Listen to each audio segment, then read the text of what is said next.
Se você quer se divertir, compartilhar conhecimento, vem com a gente. O CipaCast vai começar. Tem muita informação de conscientização. Vem com a gente. O CipaCast vai começar.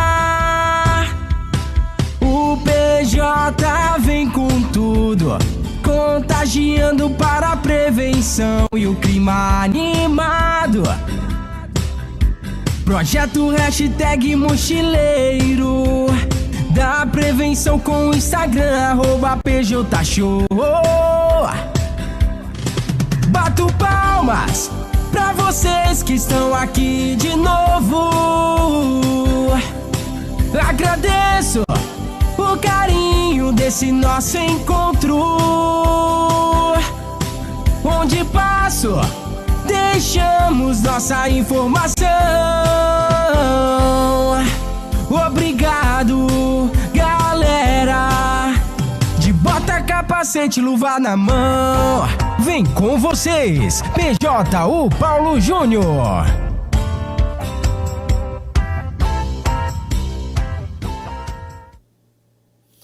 Tá começando o CipaCast neste dia 24 de julho de 2023. Hora certa para você, 20 horas 27 minutos. Estamos ao vivo com o CipaCast.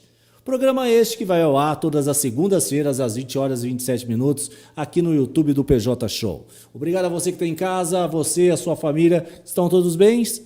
Muito bem? Tomara que sim.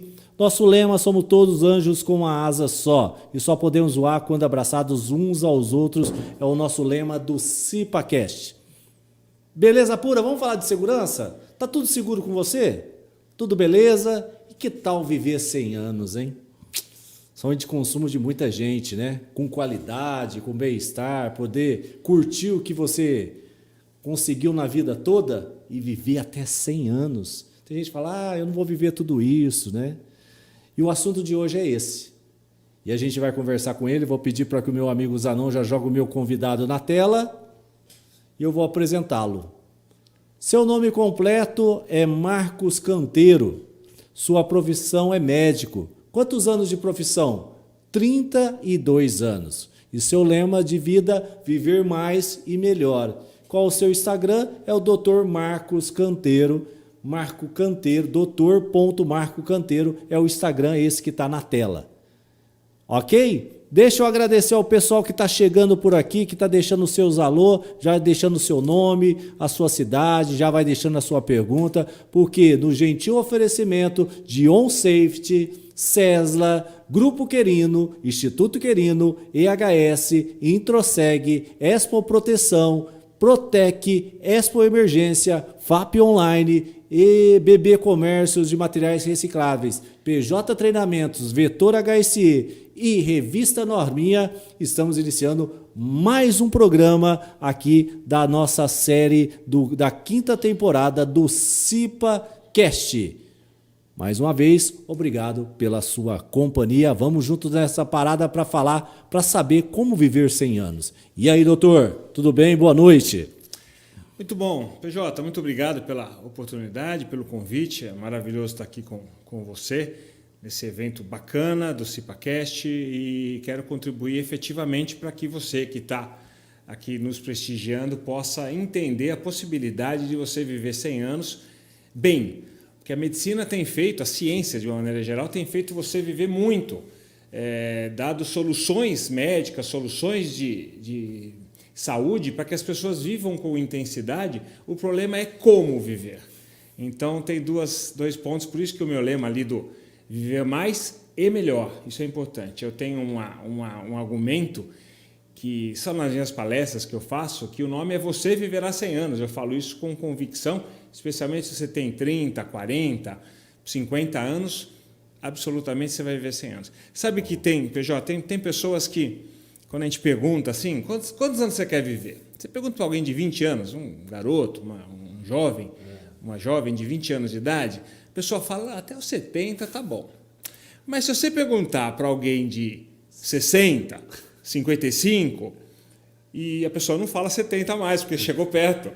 Então, a arte é fazer você entender que você pode, cada vez mais, viver 100 anos. Essa é a arte, é isso que a gente vai mostrar aqui para você. Mas existe uma técnica ou existe dicas? Como que é essa questão de viver 100 anos? Eu tive uma avó a minha bisavó, ela faleceu com quase 100 anos. Não sei, ela tinha uma qualidade de vida do interiorzão lá, comia de tal forma, e eu acredito que se eu seguir a linha que ela seguia, eu acho que eu não vou chegar a 100 anos seguindo aquilo não, mas eu queria entender um pouquinho mais, e o pessoal que tem em casa também está todo mundo curioso, né? Viver 100 anos é o sonho de consumo de muitos, né? Então, sabe que a gente tem aquele imaginário do idoso, né? Da pessoa de 80, 90 anos, já com alguma limitação. Sim. Mas isso tem se transformado. Para vocês terem uma ideia, 100 anos atrás, 200 anos atrás, a nossa espécie, o Homo sapiens, tinha uma expectativa de vida de 25, 30, 35 anos. Nossa. Até 1800 era assim. Tá. Na história da humanidade inteira. A nossa espécie tem 200 mil anos. E nesses 200 mil anos a gente morria de sarampo, não tinha água tratada, não tinha comida. A gente tem que pensar nisso. Não tinha geladeira. Hoje você tem geladeira. Você vai no mercado, compra o seu alimento, come, e o que sobrou você guarda para amanhã ou depois. Então, o mundo mudou muito. Mudou para melhor. A gente tem alguns problemas dessas mudanças, tem ajustes. Mas, grosso modo, as pessoas vivem muito bem. Hoje uma pessoa de classe média baixa, não precisa ser uma pessoa abastada, rica, uma pessoa de classe média baixa, com as suas dificuldades, tal, tem um consumo e um conforto melhor que os reis da Europa na Idade Medieval, com absoluta certeza, a começar pelo banho, pela água tratada, por todas as comodidades que a gente tem. Então, o mundo melhorou. A gente tem, no século XX, um avanço imenso das ciências médicas, farmacêuticas, um avanço grandioso, vacina é um negócio... A gente morria de sarampo, varíola, poliomielite. Quando eu era criança, eu tive contato com pessoas com sarampo. Foi quando começou a vacinação, eu tenho 56 anos, e eu lembro que em 1972, 73, teve uma epidemia em São Paulo, muito grande, com mortalidade de 30% das crianças. E foi a partir dali que vacinou-se contra o sarampo de uma maneira maciça, foi um grande evento. O Brasil é muito bom em vacinação, é uma referência mundial. E aí acabou. E aí hoje a gente tem essa expectativa de forma que as doenças que acometem hoje a gente são as doenças cardio-cérebrovasculares, que é, grosso modo, infarto e derrame, que é o que mata metade da população brasileira hoje, por volta de 60 a 70 anos. E quando alguém morre hoje com 65 anos, o que a gente fala? Poxa, morreu jovem. Morreu cedo. Na verdade, é muito mais velho do que há 3 ou 4 ou 5 gerações atrás. Então, a expectativa hoje é de que a gente passe dessa fase. Hoje a gente está chegando até Alzheimer, Sim. que é uma doença tipicamente do envelhecimento cerebral, que começa lá com 75, 70, 80, e a pessoa vai perdendo capacidades cognitivas e outras capacidades cerebrais. E isso é a partir dos 80 anos. Eu diria que a pessoa que tem hoje 40 ou 50, quando chegar na idade de ter Alzheimer, nós temos solução. Com certeza. Hoje já tem alguns caminhos, mas daqui a 20 anos a gente vai ter soluções muito objetivas. Por isso eu afirmo que a gente vai viver 100 anos. Não, e é interessante hoje, você faz um comparativo da cirurgia. Hoje os robôs fazem cirurgias minuciosas que salvam vidas de pessoas, né? Hoje, existe ainda uma restrição, uma limitação, mas hoje boa parte das pessoas tem a noção de seguir um protocolo de fazer uma compressão cardíaca e salvar uma pessoa que está tendo uma parada cardíaca. Sim, né? sim. Mas no passado não, a pessoa tinha uma dor no peito. Um exemplo, eu acho que pode ser que a minha avó ela teve um infarto, um princípio de infarto, ninguém fez nenhuma intervenção, demorou o atendimento, quando chegou no hospital, poderia pensar, não sei se possivelmente, a gente vê em hipótese, se ia ter feito uma compressão ali, poder ter salvo, né? Mas eu acredito muito. Mas existe algumas... Eu creio que alguém vai estar questionando, com certeza, no chat desse nosso bate-papo.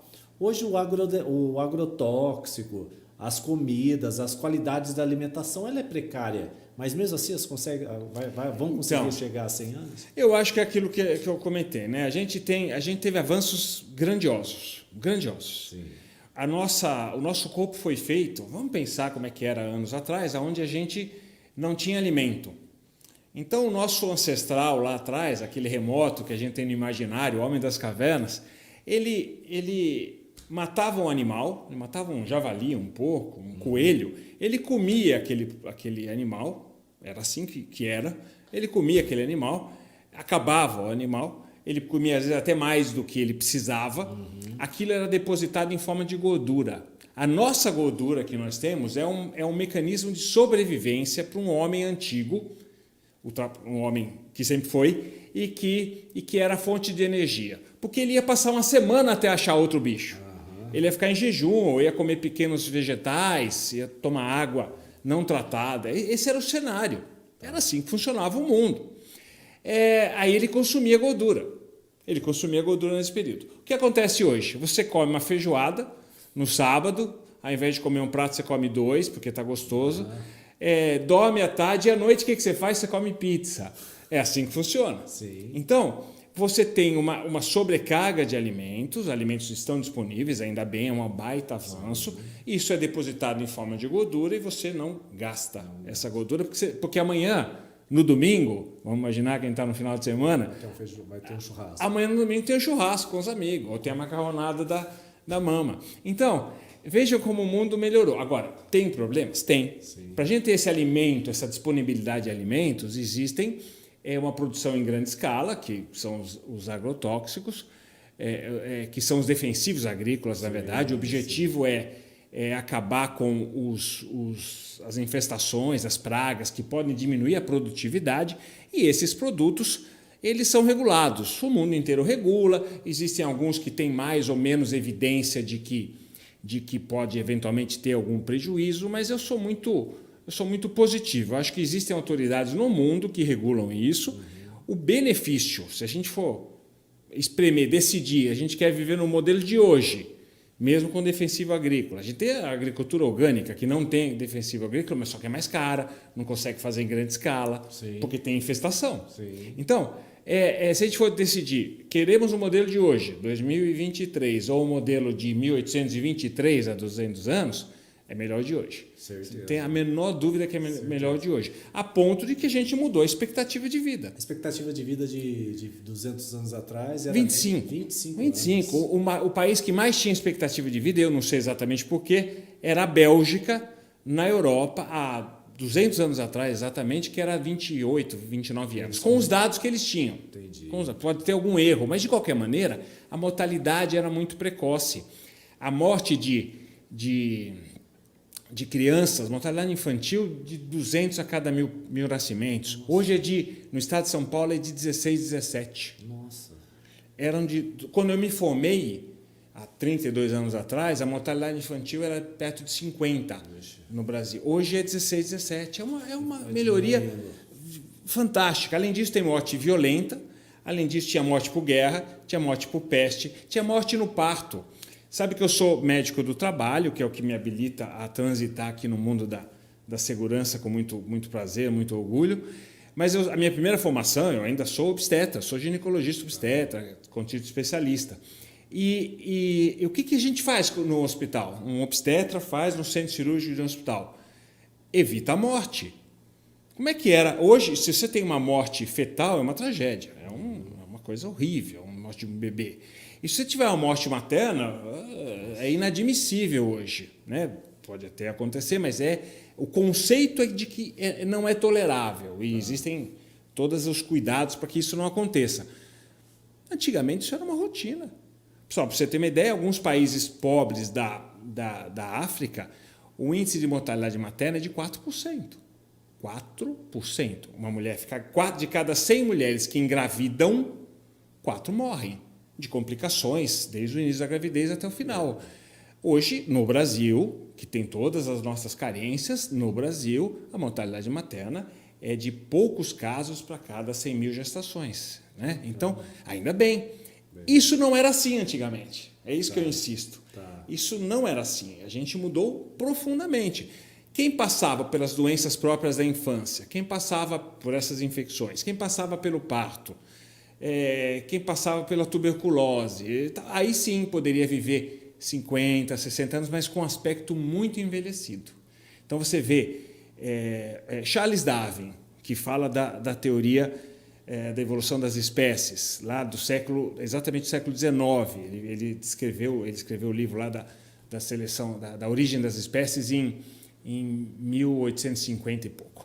Ele publicou. Ele era um senhor bastante envelhecido. Na verdade, ele tinha 60 anos, mas se olha as imagens dele, era bastante envelhecido. Porque ele passou por todas essas épocas, ele foi um sobrevivente. Como a gente teve outros aí na história, mas a maior parte desses grandes cientistas, pintores, famosos, eram pessoas que morriam com 30, 35, 40 anos de idade. Hoje a expectativa de vida é maravilhosa. Esse é o nosso cenário pré. Aí nós temos uma lição de casa hoje. Que é isso que eu... É isso que a gente está aqui. É isso que a gente está cruzando os dedos. Curioso para saber, para viver 100 anos. Sabe que eu tenho uma lista aqui, né? E eu gosto de uma frase, para você que está me ouvindo aí, eu gosto da seguinte frase: Deus faz tudo por você, menos a sua parte. Então, percebe o que eu estou... é o mesmo conceito da segurança. Quando a gente fala de segurança no trabalho, segurança no trânsito, segurança na vida doméstica, é a sua parte, é o seu comportamento. E em relação à saúde, né, saúde no sentido de não adoecimento, porque quando você tem um acidente, você também impacta a saúde. Mas a saúde no sentido de não adoecimento é a mesma coisa. Então, eu vou citar aqui alguns tópicos que você sabe, mas por vários motivos a gente acaba não fazendo. Então, alimentação regrada. Alimentação regrada, eu começo por ela porque é a maior fonte de prazer do dia a dia que a gente tem é a alimentação. Né? A gente busca prazer. O ser humano é um animal que busca a sensação de bem-estar. Isso é neurociência. A gente busca o conforto da serotonina, que é um neurotransmissor que nos dá a sensação de bem-estar. A gente busca o conforto da ocitocina, que é um hormônio que nos dá a sensação de afeto, de aconchego. Isso tudo através de um outro neurotransmissor chamado dopamina.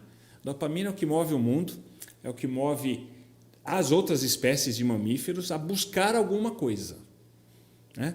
E o ser humano, através da dopamina, busca prazer.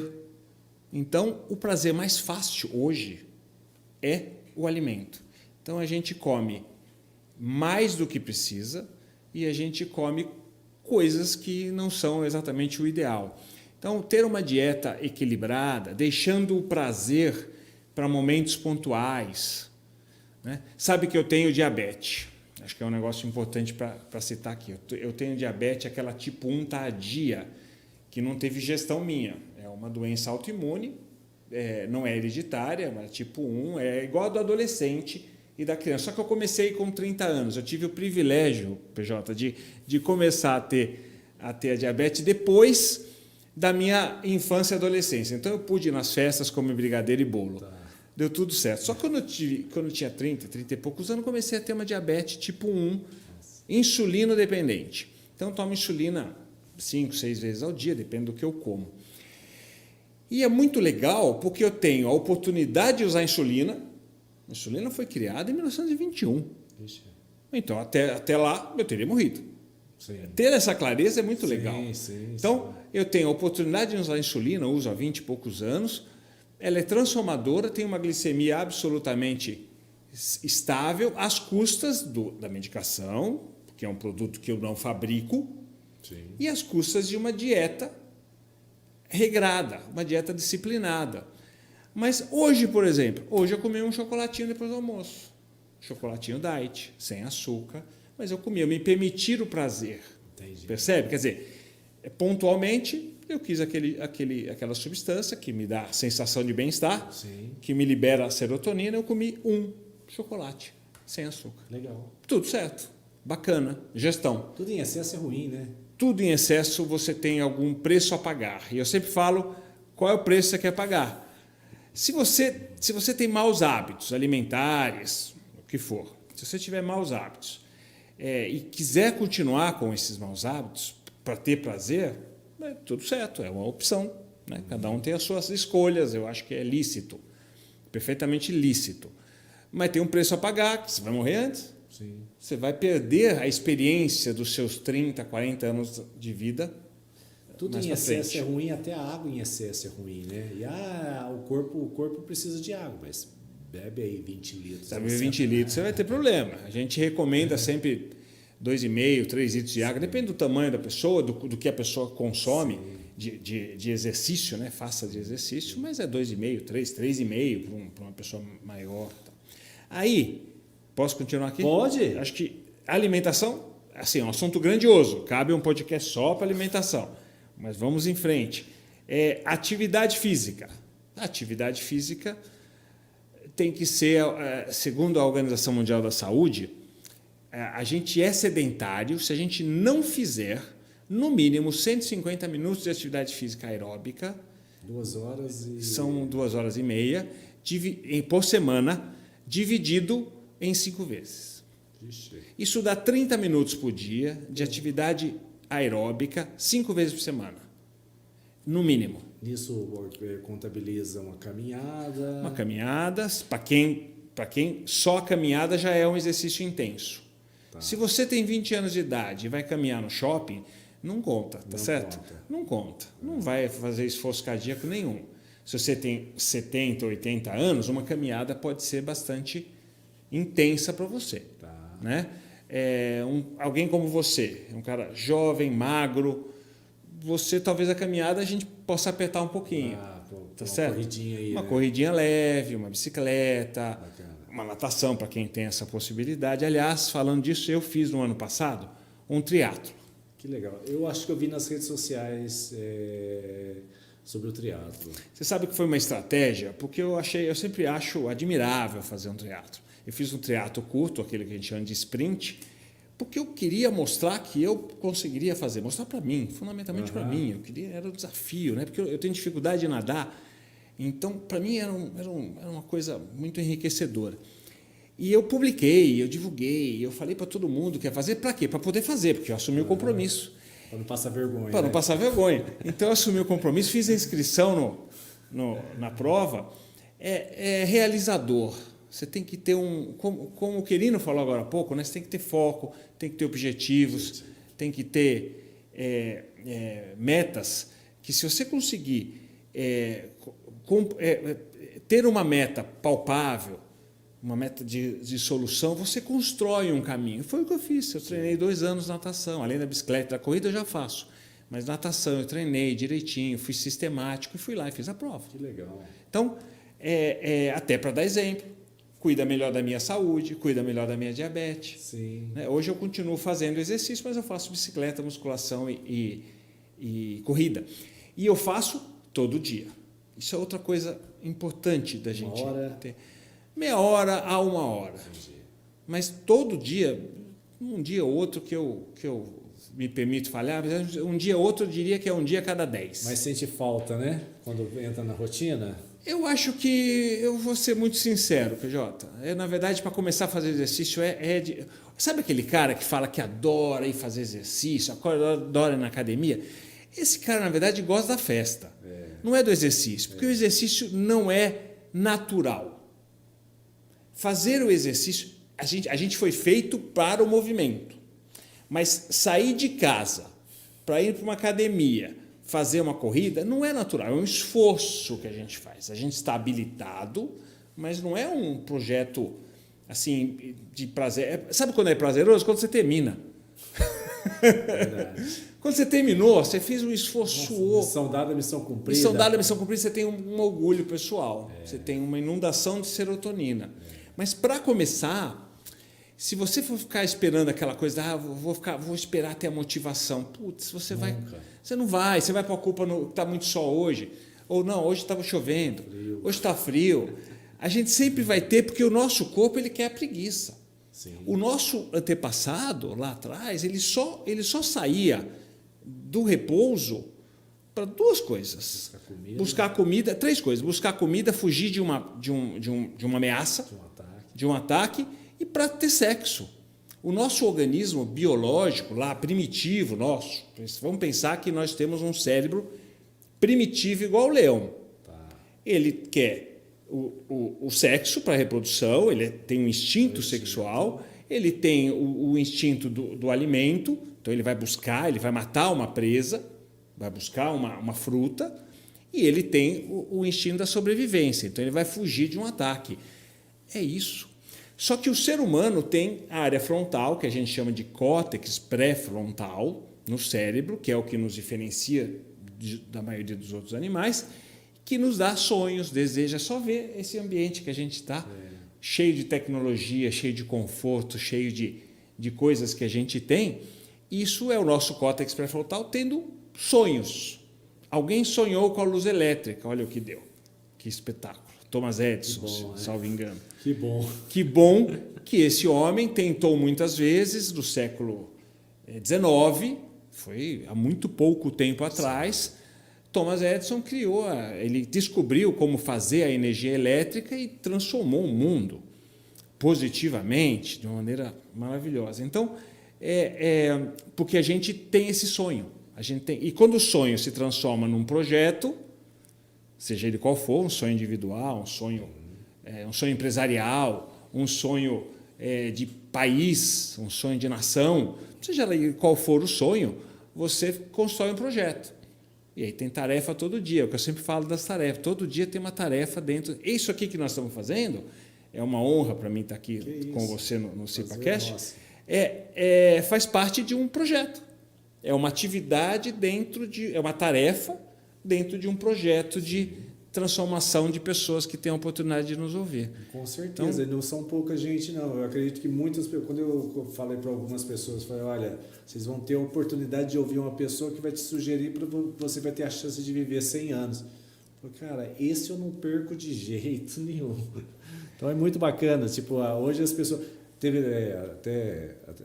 rola até uma piadinha, né? O cara na igreja chegou e gritou, quem quer o céu? Aí todo mundo levanta a mão. Aí fala, agora, todo mundo baixa. Ninguém quer morrer, né? Ninguém quer morrer.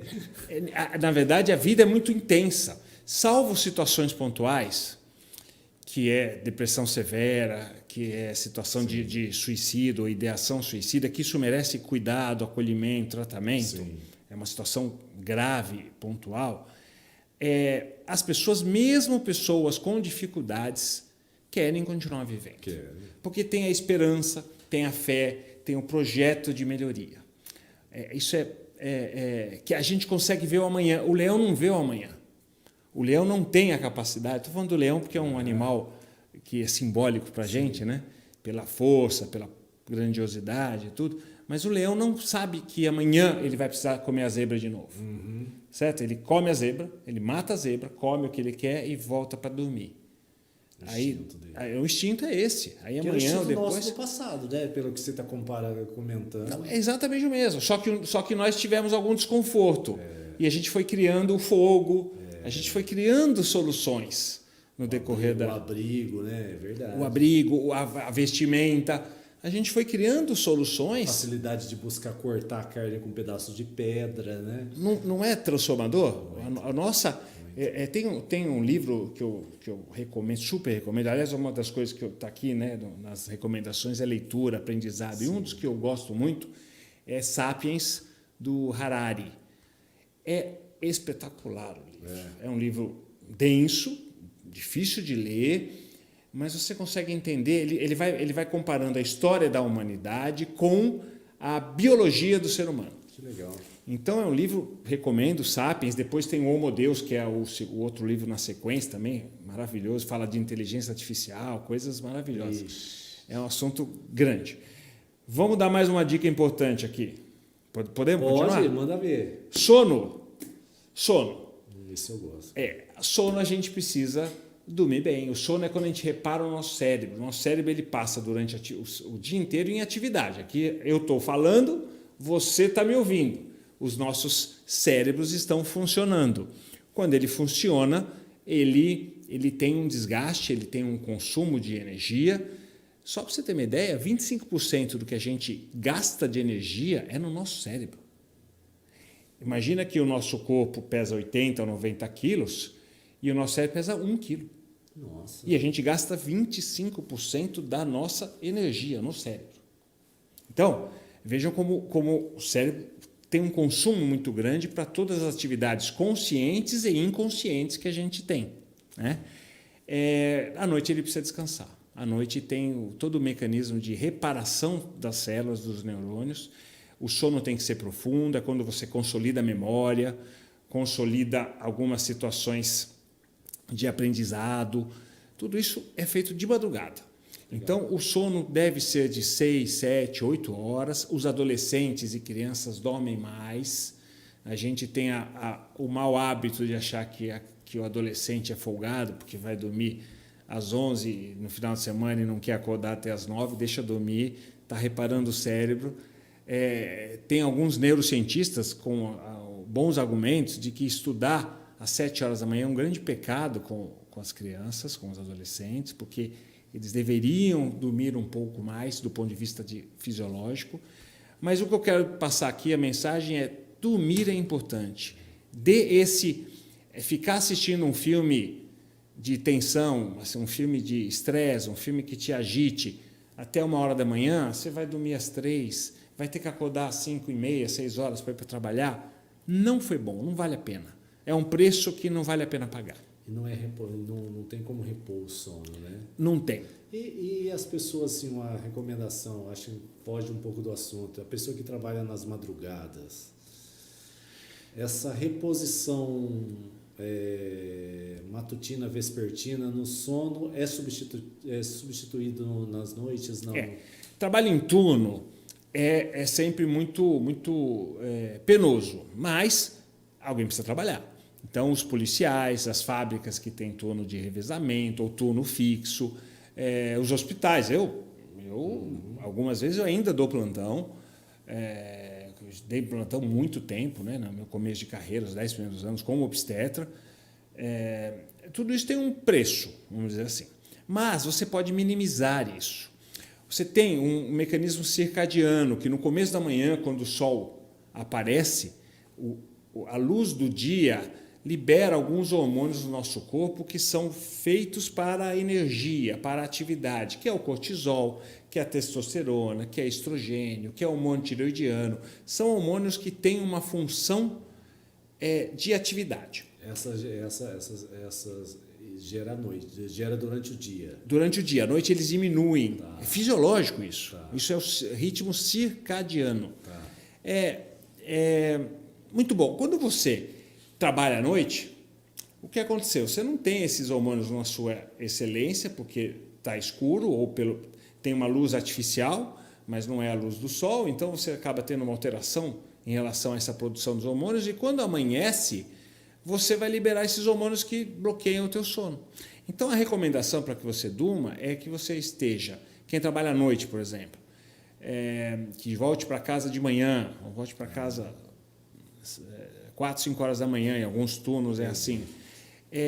Tem um ambiente isolado, um ambiente escuro mesmo, um ambiente sem ruído, que você possa descansar 6 horas. Isso é muito importante. O mínimo 6 horas para ter uma boa... O mínimo 6 horas. É lógico que cada um tem a sua característica, conforme você vai envelhecendo, 5 a 6 horas às vezes é o suficiente. Você acorda sozinho, acorda bem. Tudo bem, mas isso é depois de uma certa idade.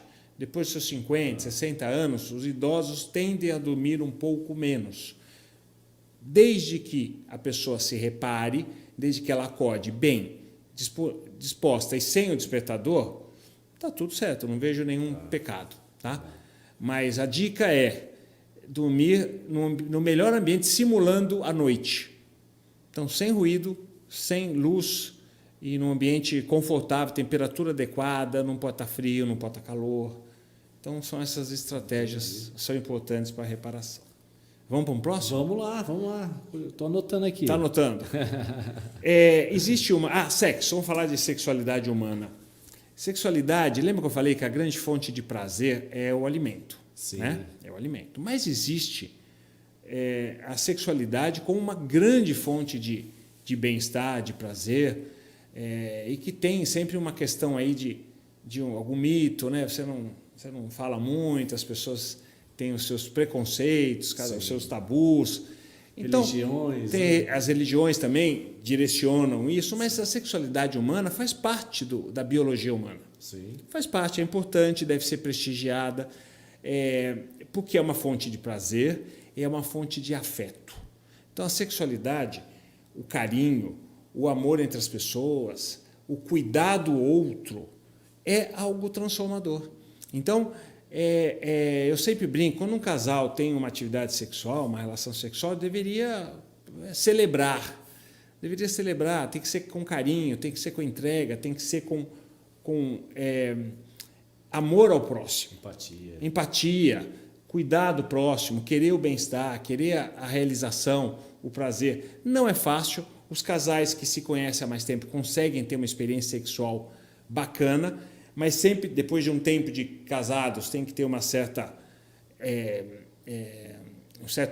estratégia para se manter sempre atraente. Então cuidados estéticos, cuidados... parece bobagem, mas tomar banho, estar asseado, estar cheiroso, cheirosa, a mulher atraente, o homem bem cuidado, são situações que são necessárias. Todas as outras espécies se comportam da mesma maneira. Da mesma forma. Isso é um grande problema conjugal. Eu, como ginecologista, sempre tive essa experiência, essa demanda do casal falar comigo no sentido de que perdeu o interesse. Aí você vai entendendo o cenário, teve os filhos, teve outras prioridades, estresse no trabalho, sempre tem outra coisa que acaba sendo mais importante. E vai se perdendo a conexão. E aí o casamento não fica bacana. É importante isso. Se você entender que sexualidade é uma estratégia de felicidade, de longevidade, você vai melhorar a sua sexualidade. Tá? É importante. Outro item, que aí tem a ver com relacionamento. Eu falei do relacionamento sexual, mas tem um trabalho maravilhoso de Harvard, que começou há 80 anos atrás. O que acontece nessa Harvard? Harvard é a grande referência. Tem a MIT, tem a Universidade da Califórnia, tem Cambridge, mas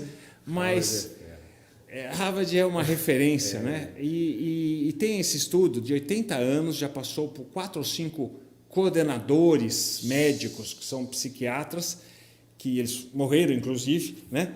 E hoje está no 5º, que é Robert Waldinger, quem quiser pesquisar.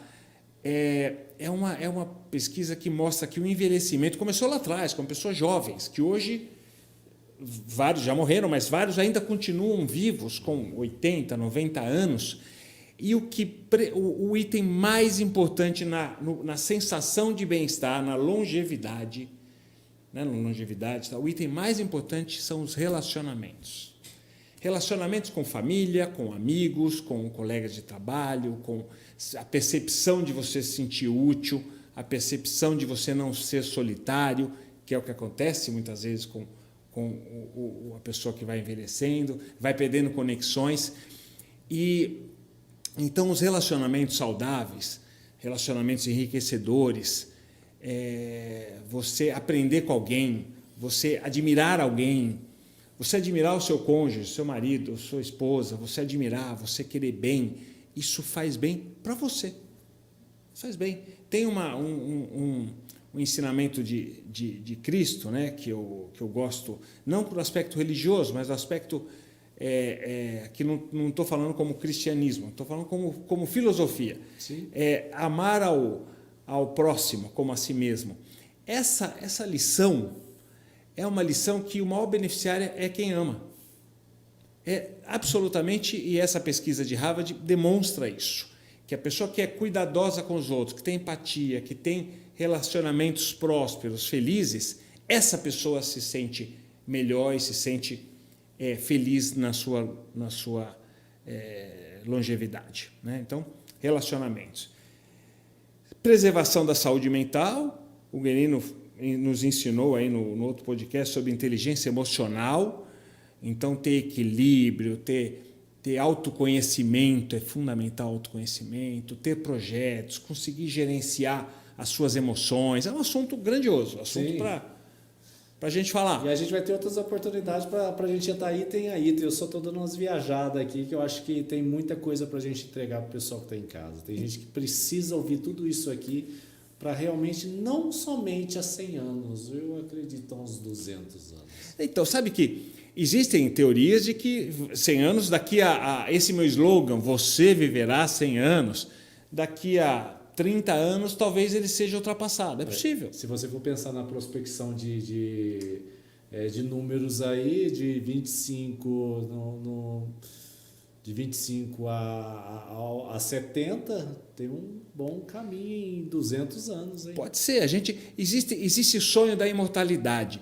Você sabe que tem uma deusa da imortalidade, é uma deusa da mitologia grega que chama Hebe.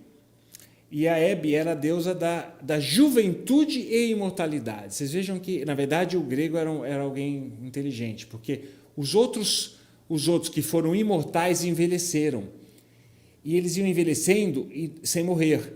Mitologia. Uhum. E isso era ruim, porque iam perdendo capacidades. Sim. A Hebe era a deusa da juventude e imortalidade. Então, essa era uma deusa jovem que não morria nunca e não envelhecia. Maravilhoso. Sim. Esse é o cenário que a gente quer. E hoje a gente tem, que é o futuro. Não adianta você viver 100 anos na cama, né? Na cama, isso. Eu falo, olha, eu vou falar para você que está nos ouvindo aqui, o que a gente entrega, a ciência, e a ciência eu estou dizendo a medicina, a engenharia, com o saneamento básico, por exemplo, e tudo que a engenharia nos traz, com a segurança no trabalho, tudo que é entregue para a sociedade faz você viver os 100 anos, pelo menos. Mas você tem que viver bem, porque não adianta você ter um AVC aos 70 anos, porque você não fez o controle das suas doenças crônicas, e ficar numa cama 10 anos com o seu filho trocando a sua fralda. Então, veja que esse tema é muito sensível. Uma situação como essa, ela é ruim para todos. É ruim para a pessoa que está doente, que perde a sua autonomia, seu direito de ir e vir, né? Seu direito de ir e vir, a sua dignidade fica fragilizada. Era uma pessoa poderosa, né, naquela família. Eu tive uma experiência recente com a perda do meu sogro. Era um cara de 61 anos, totalmente não dependia de nada, tinha uma liberdade muito grande de fazer, decidir as suas coisas. E do nada teve um AVC isquêmico e hemorrágico, ficou em uma situação quase vegetativa, totalmente dependendo das cílias, de limpar, de higienizar, de dar comida na boca, de cuidar. Você via no semblante dele, mesmo o olhar dele de não quero mais. Era isso que eu queria para a minha vida, né? Ele pagou o preço. Se a gente for ver a história do seu sogro, a história pessoal, eu posso apostar que eu vou falar 7 situações e você vai me contar que ele tinha 3, pelo menos. Eu vou dizer algumas situações que levam a isso. Antecedente genético, os pais dele talvez tiveram AVC, tem uma questão genética envolvida, hipertensão, diabetes, colesterol, estresse, fumo, álcool. Percebe? Você está pensando aí, sedentarismo, obesidade. Você está pensando que eu estou falando itens e o PJ está falando assim, pô, ele é mesmo, verdade, né? Ele era, desde o que eu falei, o que ele tinha? Ele tinha um problema cardíaco, que ele fez uma cirurgia cardíaca, né? Não sei se foi cateterismo. Cateterismo é por isquemia coronariana. Então, ele teve alguma coisa nesse sentido. Então, aí desencadeou aí uma insuficiência respiratória. E aí, rapaz... Então, mas desses fatores de predisponentes que a gente sempre fala, hipertensão. Se você tem hipertensão... Era hipertensão. Trate a sua hipertensão. O problema não é ter. O problema é não tratar. O problema é não admitir que tem. Que nem eu tenho a diabetes. Não há problema ter a diabetes, desde que eu me trate. A pessoa tem colesterol alto e finge que não tem, sabe? Não tenho, não, é só porque eu comi carne de porco ontem. Mentira, você tem colesterol alto porque você tem uma questão genética. Você admite. Trate. Hoje a gente tem solução para isso. Sim. Você fuma, diminua o cigarro, tente colocar um projeto para parar, faça exercício físico, tudo, coma um pouquinho menos, emagreça. Você percebe que é um assunto só. Se você fizer a lição de casa, a sua lição de casa, você consegue. Tem um preço para pagar. Fazer lição de casa não é fácil. Mas se você faz a sua lição de casa, você consegue envelhecer com autonomia. Tem um cara que eu gosto muito, que é o Abílio Diniz, que é um executivo, né? Foi uma referência aí, era dono do Pão de Açúcar. Era um cara. Hoje é um homem de 86 anos e que está aí no Instagram e tal, eu sigo. Ele é um homem de 86 anos no escritório dele fazendo os projetos para 2023, para 2024. Só que ele passou a vida fazendo exercício, fazia maratona, tá lá magrão, com certeza ele deve ter alguma doença crônica que ele trata, e tudo certo. Sim. Tem na sua plenitude, está vivendo. Quantos anos ele vai viver mais? Não sei, mais 5, mais 15. Mas enquanto ele viver, ele vai viver com autonomia, com plenitude, liberdade, com liberdade. Né? Então, acho que mais algumas dicas para nós. Vai longe, mas assim, o check-up, né? Faça o seu check-up sempre. Não adianta fazer o check-up esse ano e aí o médico dá a recomendação, aí você não faz nada. No ano seguinte você quer fazer tudo de novo. Ô doutor, cadê meu check-up? Você tem a sua parte, faz seu check-up. Tem alterações lá, tireoidiano, colesterol, a glicemia um pouquinho alterada, tá? Faça as correções. Sim. Tem um monte de lição de casa para fazer.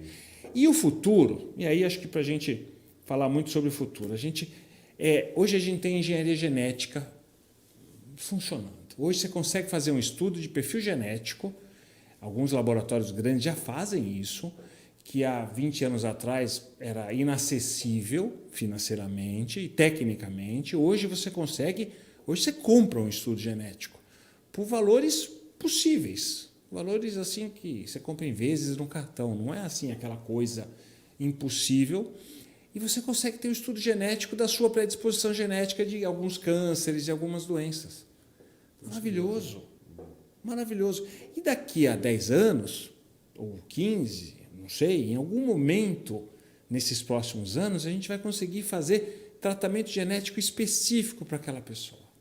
A gente vai conseguir fazer, quiçá, edição de gene, como a gente faz hoje em planta.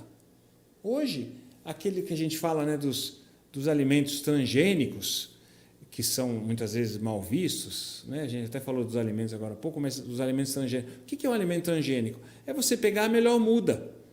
É você pegar aquela que geneticamente a alface fica mais verdinha, dura mais, fica mais saborosa. O que é? Ela tem geneticamente uma condição de sobrevivência maior. Isso a gente vai fazer com a gente. Aqui tem questões regulatórias, não é só técnica. Tá. Tem questões regulatórias, questões éticas, questões aí de você está criando pessoas assim geneticamente melhoradas. Teve uma novela que era o Clone, né? Clone, uma questão. Então, o clone hoje a gente consegue fazer. Só que a gente não faz isso porque também. E o Clone foi uma novela falando desse assunto, né? Gente, eu não sou noveleiro, não, pelo amor de Deus. Uma novela deixa eu pensar, o ano 2020, 2001. É uma década, foi por aí, tem uns 20 anos, 15 a 20 anos. Nossa, eu acho, o Clone. Tempo. É muito tempo, e já se tinha a ovelha Dolly, que foi a primeira espécie de mamífero reproduzida com um clone. Quer dizer, vejam que a ciência tem evoluído profundamente, e a genética humana está aí trabalhando. A gente vai ter novidades, eu acho, em pouco tempo. Então, só para vocês terem um exemplo da praticidade, você pode ter, hoje, uma mulher que faz mamografia a partir dos 40 anos. Você que tem uma mulher que tem 40 anos, tem que fazer mamografia todo ano. Para quê? Para diagnóstico precoce de câncer de mama. Tá certo? Muito bom. Talvez, e aqui eu estou só especulando, talvez, daqui a alguns anos, a gente já sabe hoje o gene do câncer de mama. Então, hoje a gente já sabe se aquela mulher tem um gene ou não. A gente já sabe. talvez a gente consiga ter uma tecnologia que mude o gene. Então, aquela mulher que não tem o gene, que tem o gene que a gente conseguiu mudar, ela não precisa de fazer um rastreamento, porque ela não vai ter o câncer de mama. Eu estou aqui mostrando, ainda é muita suposição da minha parte, eu não estou garantindo isso, mas não estou afirmando, mas isso eu estou dando mostrando que há ainda muito o que caminhar. A gente chegou até aqui, até 2023. Logo você vai ter que mudar esse projeto. Eu acho que sim. Você verá 100 anos, vai ficar ultrapassado. 150 anos. Vai virar 150 Nossa, anos. ele está falando de 2 séculos atrás. Então, você vê que a gente tinha um desenho, morria cedo, aí a gente criou vacina, criou cirurgia, criou anestesia, antibiótico, tudo que a gente usa hoje, um monte de coisa que a gente usa, nem percebe a grandiosidade. Sim. Chegamos nos 70, 80 anos de expectativa de vida, média no Brasil. Média. A média está em 80? Está 75. Estava em 76, 77, aí o Covid diminuiu um pouquinho essa média, hoje é 74, 75. No Japão é 85. Eu posso estar muito enganado, mas eu sou de 78 e dentro desse percurso eu já ouvi falar que a média do brasileiro de vida era de 65 anos, depois passou para 70, hoje é 70 e pouco?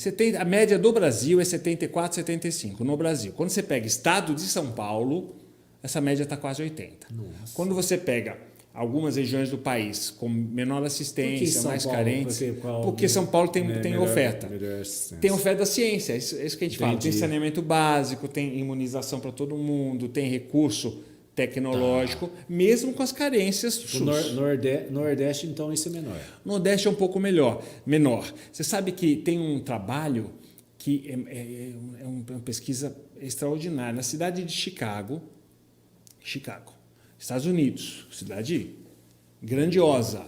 Você tem, do centro da cidade, isso eu desconheço se isso tem um trabalho aqui no Brasil, assim deve ter, mas eu não tenho essa informação. Mas tem um trabalho que eu vi, no centro, na cidade de Chicago, a expectativa de vida é de 78, 79 anos. No centro, na região mais desenvolvida e próspera da cidade. Num bairro periférico, a 10 quilômetros de distância, a expectativa é 68. Nossa, na mesma cidade. 10 anos a menos. Na mesma cidade, o que mostra que a tecnologia, que a oferta de recurso, que a oferta de soluções terapêuticas muda a regra do jogo. Saneamento de água, imunização, cirurgias disponíveis, antibióticos disponíveis, assistência médica disponível. Muda a regra do jogo. Que bacana. Muda profundamente. Então, às vezes, a questão dos 100 anos, ele fala, 100 anos é que eu tenho que comer só alface sem agrotóxicos, fazer 5 quilômetros de caminhada. Não é só isso, né? Não é só isso. Isso é positivo. Mas tem relacionamento envolvido, tem tratamento de doença. Porque, por exemplo, você pode ter a genética. Vou dar um exemplo prático. Você pode ter um atleta olímpico que coma direito, que faça exercício. Só que ele tem uma genética do infarto, ele tem uma genética da hipertensão e da diabetes, porque os pais dele tiveram. Entendi. Ele tem a genética. Se ele fizer tudo certinho, ele vai silenciar a genética. Ele vai silenciar, adiar. Mas às vezes a genética vai aparecer em algum momento e ele pode ter complicações. Então mesmo eu sei que tem atletas olímpicos que tomam remédio para colesterol. Ele tem uma doença, não diria doença, mas ele tem uma condição, que é o colesterol ruim alterado, uma predisposição. Ele tem uma condição que vai levar ele no futuro a ter um infarto. Então pode ser um atleta que, por questões genéticas, ele vai ter um infarto aos 50 anos. Então vamos tratar. Sim. Vamos tomar. É um cara de 25 anos, vai tomar remédio para colesterol? Vai. Se tiver necessidade, vai. Mesmo sendo um atleta. É uma medida paliativa, né? É uma medida que vai corrigindo, que vai levando ao sucesso. Tá? Então, não é problema. Eu sempre falo, as pessoas têm um certo preconceito quanto vou tomar um remédio. Não tem, eu não estou dizendo para tomar remédio indevidamente, hipocondria, qualquer coisa está tomando remédio. Não é isso. Eu tomo para dor de cabeça, dói meu ouvido, tomo por ouvido, dói minha garganta, tomo para garganta, eu tomo tudo aí. Toma tudo para resolver. Não é isso que eu estou propondo, mas algumas doenças crônicas, hipertensão, diabetes, colesterol, tireoide, asma, são doenças que as pessoas têm, que são doenças crônicas. Pode ser genética. E que tem um componente genético forte, uma boa parte delas. não tem problema. O problema é não tratar. Entendi. Trate, tenha bons hábitos de vida, porque você minimiza o impacto da doença. Tenha bons hábitos de vida, compense. O organismo funciona. Se você tem pressão alta, sua pressão é 15/10, você toma o seu remédio todo dia, ela vai para 12/8, o seu organismo entende que você não tem pressão alta. O seu organismo, ele recebe a pressão, ele recebe o sangue na ponta do dedo do seu pé com a pressão normal, então não vai ter agravo por causa da pressão alta. Tanto faz se é porque a pressão é normal ou se está normal por causa do remédio. Entendi. O que importa é que aquela célula lá na ponta do seu pé está recebendo sangue bacana, está recebendo oxigênio bacana. Nossa, doutor, a gente tem conversa para muitas horas. Às vezes a pessoa fala assim, vamos passar horas aqui conversando. A gente teria assunto para muitas horas, muitas horas. É um assunto que creio que muitos que estão em casa curiosos ficaram, né? Mas vão continuar com curiosidade? Sim, deixa sua pergunta aqui que depois a gente vai passar para o doutor e todas as suas perguntas serão respondidas pelo chat desse nosso vídeo, ok? No momento que você estiver conosco aqui, vai fazendo as suas perguntas no chat e a gente vai respondendo no chat para vocês, porque a gente não vai ter tempo de responder ao vivo para vocês. Queria agradecer ao pessoal que está com a gente aqui. OnSafety Online, obrigado. OnSafety Desenvolve Tecnologia está aqui com a gente, obrigado. O pessoal da Cesla, uma plataforma de segurança, Grupo Querino, Instituto Querino, EHS Assessoria e Consultoria, Introseg, Expo Proteção e Expo Emergência, a feira que vai acontecer em setembro em São Paulo, tá? No SP Expo, e também a Protec que vai acontecer agora em agosto, vai ser dia 8 a 10 na Protec, que é no distrito do Anhembi. E quem está com a gente também é o pessoal da FAP Online, BB Comércios e Materiais Reciclados LTDA, PJ Treinamentos, Vetor HSE, Revista Norminha. Doutor, queria que pudesse fazer as suas considerações finais. Já joga aqui o Instagram do doutor Marco Canteiro, para que vocês possam segui-lo. E tem todas as semanas, tem live? Toda semana eu faço live no meu Instagram. O YouTube eu devo começar a prestigiar um pouco mais. Eu tenho o YouTube também, Marco Canteiro, mas eu vou começar agora, a partir desse mês de agosto, começar a prestigiá-lo mais, com mais conteúdos mais densos. Bacana. Mas eu faço a live todo domingo às 20 horas. Por que domingo às 20 horas? É um horário que... Porque domingo às 20 horas, se você ligar a televisão, tem notícia triste. Não tem nada. Então, ao invés de ver notícia triste, faça o planejamento da semana, veja como é que você vai ter uma semana próspera, rica. Você monta um planejamento para o pessoal colocar em prática, tipo uma liçãozinha de casa, você joga nessa live? Exatamente. Tem vários temas todos esses que a gente falou e mais outros relacionados à prosperidade, à saúde física, saúde emocional, saúde mental, inteligência emocional, e a gente vai falando toda semana às 20 horas no domingo.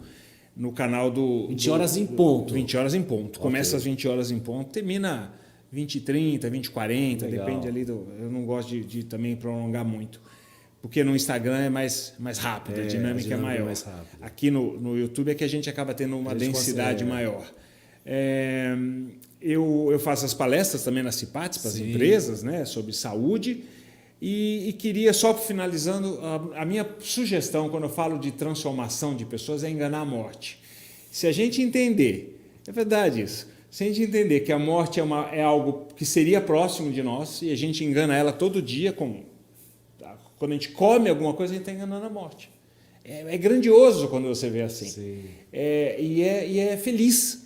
Quando a gente vê dessa maneira, a gente se motiva a continuar fazendo boas práticas para jogar a morte lá para frente depois dos 100 anos, que é a minha proposta. O desafio que eu vou deixar para você aí, quem quer ver a morte, levante o dedinho, aquele dedinho aqui que fica no chat aqui, tá?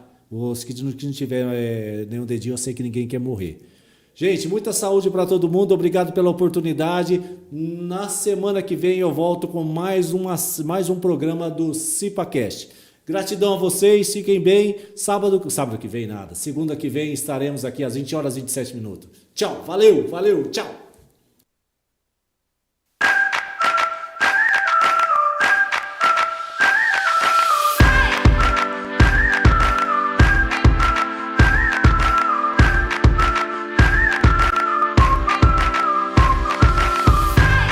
Premium Beat.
que mais importa na sua vida?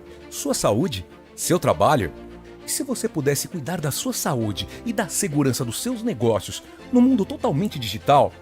Na FAP Online, oferecemos soluções tecnológicas para monitorar a saúde dos colaboradores, gerenciar riscos, garantir compliance, reduzir custos e melhorar o bem-estar, com produtividade e lucratividade.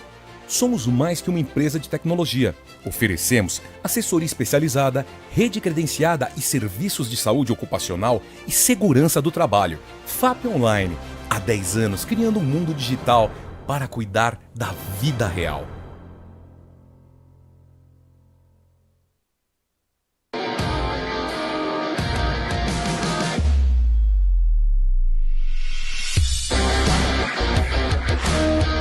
Ei, você que quer ser um bombeiro civil e se destacar no mercado de trabalho, venha para a Introseg e aproveitar o que tem de melhor no treinamento de formação de bombeiro civil. Aqui no centro de treinamento da Introseg, você vai aprender na teoria e na prática com os melhores profissionais do mercado com formação internacional. Vem para a Introseg, espero você!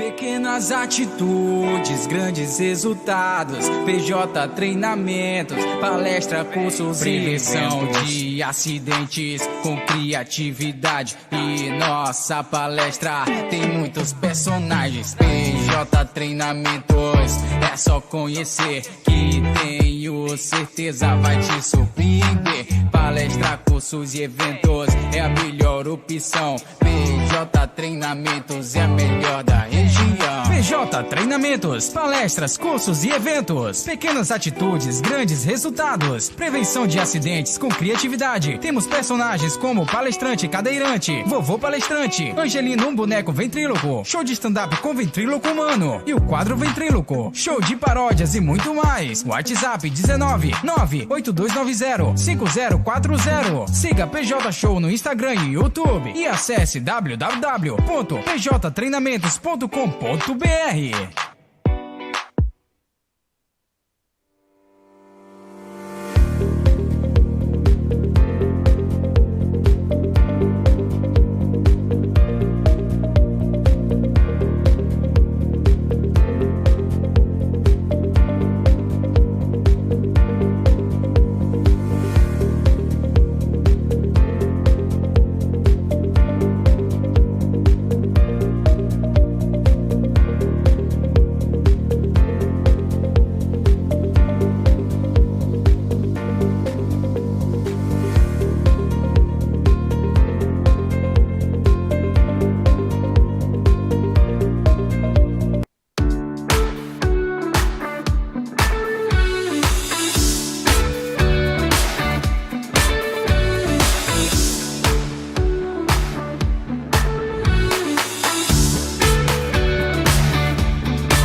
Eu sou Josemar Querino, presidente das empresas do Grupo Querino. Hoje, o Grupo Querino é composta por 3 empresas: Grupo Querino Segurança do Trabalho, Instituto Querino e a Fábrica de Instrutores. Hoje, com 15 anos, o Grupo Querino Segurança do Trabalho se destaca sendo especialistas em contratos corporativos, em cursos e treinamentos, atendendo às normas regulamentadoras, sendo a empresa que mais vende cursos e treinamentos em todo o Brasil. Já a Fábrica de Instrutores vem formando instrutores em normas regulamentadoras, não somente na área técnica, mas também na área andragógica, desenvolvimento humano, comportamental e inteligência emocional, através do Instituto Querino. Conheça um pouquinho das nossas instalações.